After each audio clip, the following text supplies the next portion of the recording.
In 1980, before the Olympics in Moscow, homeless people, drunks, disabled individuals, and the mentally ill were removed from the streets, but prostitutes were left.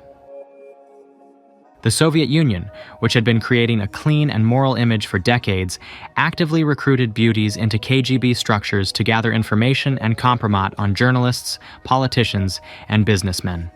These women were required to know foreign languages, psychology, and be ready to do anything for their clients. The bodies of these women were used as weapons for sex espionage. This practice is called honey trapping, which involves the use of romantic or sexual relationships.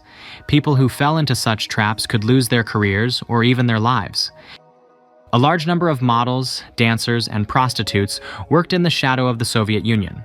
All their work boiled down to espionage, compromise, and extracting secrets, all exclusively through the bed. The Summer Olympic Games in Moscow took place in July 1980, during the period of ideological confrontation of the Cold War between the Communist bloc and the Western countries of the world. World athletes, dear guests, comrades, I declare the 1980 Olympic Games marked as the 22nd Olympiad of the modern era open. A few months before the start of the Olympic Games, the Soviet Union treacherously invaded Afghanistan, attempting to impose their control there.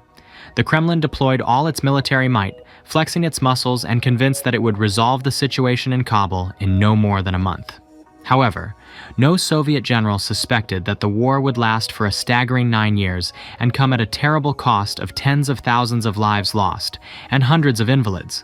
Consequently, taking all this into account, the Moscow Olympic Games were boycotted not only by Muslim countries, but also by the USA, which forbade its athletes from participating in the sporting event.